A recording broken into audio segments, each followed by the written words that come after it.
Assalamualaikum warahmatullahi wabarakatuh.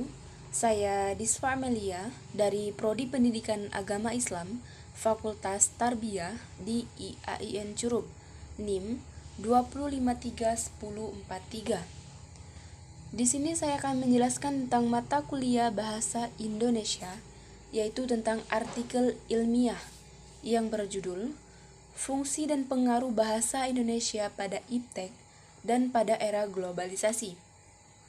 Yang pertama yaitu bagian abstrak. Bagian abstrak berisi tentang bahasa sebagai alat komunikasi, memiliki fungsi sebagai sumber informasi yang berperan penting dalam kehidupan manusia. Bahasa juga digunakan untuk menyampaikan sesuatu hal, gagasan, ide kepada orang lain agar bisa memahami apa yang kita inginkan. Di era globalisasi ini, bangsa Indonesia dituntut untuk ikut berperan di dalam dunia persaingan bebas, baik di bidang politik, ekonomi, maupun teknologi. Konsep-konsep dan istilah baru di dalam pertumbuhan dan perkembangan ilmu pengetahuan dan teknologi secara tidak langsung memperkaya hosana bahasa Indonesia. Oleh karena itu, jika cermat dalam menggunakan bahasa, kita akan cermat pula dalam berpikir, karena bahasa merupakan cermin dari daya nalar. Kata kunci, eksistensi, bahasa nasional, perkembangan di era globalisasi. Bagian yang kedua yaitu pendahuluan. Pendahuluan di sini berisi tentang di era mutakhir yang sedemikian pesat ini, teknologi informasi dan komunikasi memegang kendali atas peradaban manusia, seperti penggunaan telepon seluler canggih, sosial media, komputer, browsing, dan sebagainya. Dalam menggunakan berbagai media informasi tersebut, tentu saja bahasa teks masih menjadi fitur standar yang dipakai, meskipun saat ini perlahan fitur tersebut mulai beralih ke bahasa audio. Kemajuan teknologi informasi dan komunikasi akan berpengaruh langsung pada perkembangan bahasa yang digunakan dalam berinteraksi menggunakan perangkat teknologi informasi dan komunikasi tersebut. Hal ini berlaku pula pada bahasa Indonesia. Di era globalisasi ini, dan dengan perkembangan ilmu pengetahuan dan teknologi yang sangat cepat, dapat membuat pergeseran pada bahasa Indonesia. Apalagi, biasanya teknologi informasi banyak yang menggunakan bahasa Inggris sebagai pengantar perprograman. Bagian yang ketiga yaitu pembahasan. Pembahasan di sini berisi tentang dampak positif dan dampak negatif perkembangan IPTEK. Yang pertama yaitu dampak positif perkembangan IPTEK adalah memberikan berbagai kemudahan. Perkembangan IPTEK mampu membantu manusia dalam beraktivitas, terutama yang berhubungan dengan kegiatan perindustrian dan telekomunikasi. Namun, dampak dari perkembangan IPTEK juga berdampak kepada berbagai hal, seperti kegiatan kehidupan sehari-hari. Semakin majunya teknologi, membuat jarak yang jauh menjadi dekat dan jarak yang dekat menjadi jauh. Seperti contohnya yaitu, dahulu, masyarakat mengirim uang jarak jauh menggunakan wesel pos. Kini, sudah bisa menggunakan e-banking atau transfer, sehingga aktivitas pengiriman uang dapat lebih cepat dilaksanakan tanpa memakan waktu yang lama. Yang kedua yaitu, dampak negatif perkembangan IPTEK, yaitu mempengaruhi pola berpikir masyarakat. Indonesia adalah masyarakat yang konsumtif dan penasaran serta suka dengan hal-hal yang baru, terutama sekali dengan adanya berbagai perubahan pada berbagai peralatan elektronik. Hal ini sangat berdampak buruk terhadap pola berpikir masyarakat. Perkembangan pada teknologi dan komunikasi berpengaruh pada anak di bawah umur. Maraknya jejaring sosial yang ada membuat mereka terjerumus dalam pertemanan yang buruk.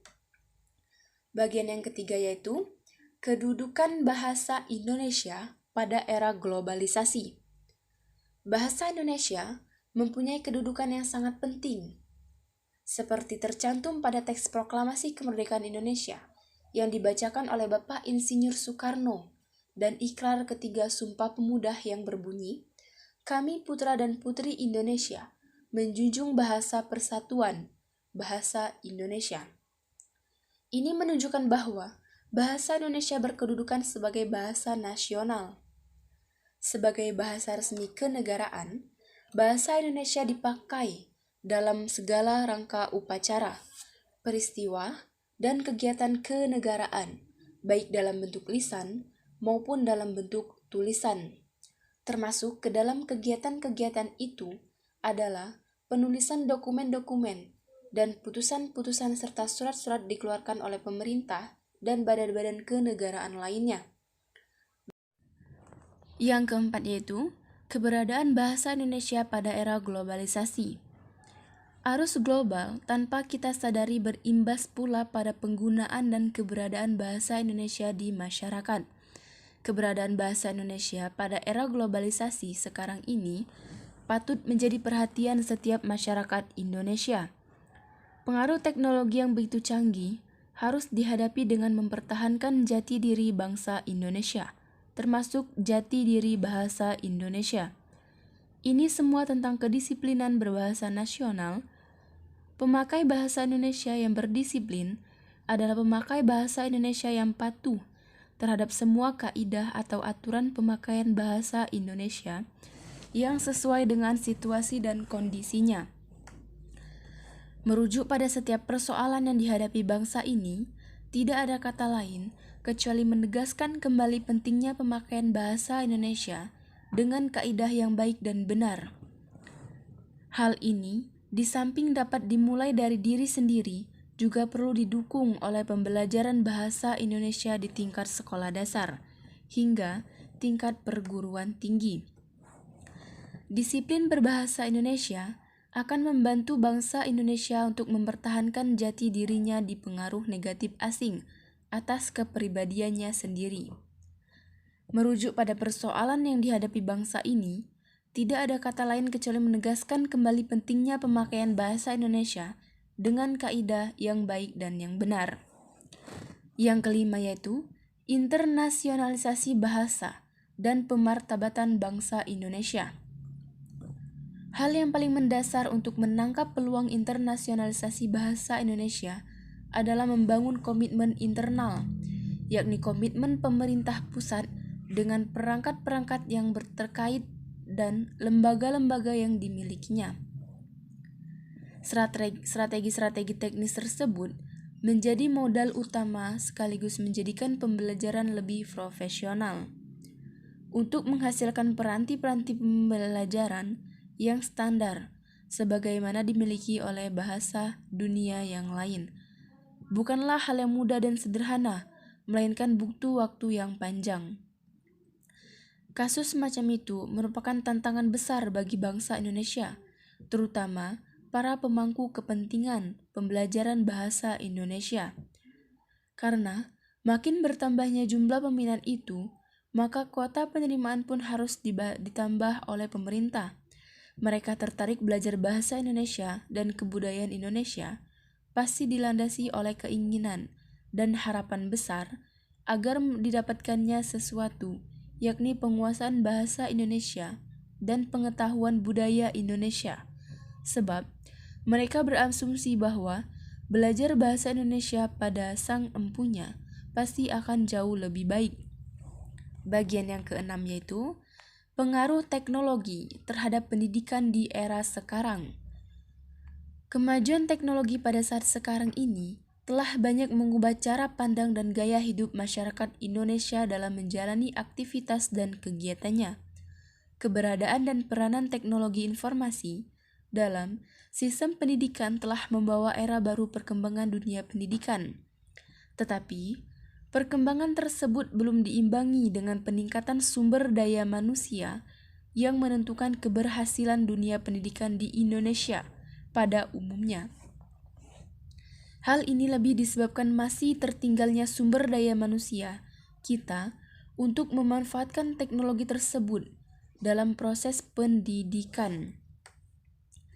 Pada era saat ini, perkembangan teknologi berjalan begitu cepat, Dampak positif dari perkembangan teknologi antara lain dapat menyelesaikan pekerjaan dengan semakin mudah dan cepat, dapat berkomunikasi dengan orang lain dengan fasilitas email, chat, sampai komunikasi secara langsung, sekalipun melalui internet atau yang sering disebut dengan video call. Munculnya bermacam-macam komunitas dari internet guna menjalin relasi baru, memudahkan dalam mencari informasi yang dibutuhkan, memungkinkan berbelanja melalui media internet atau online. Akses internet dapat kita lakukan dengan mudah, mendapat hiburan, sebagai contoh games online, dan lain-lain.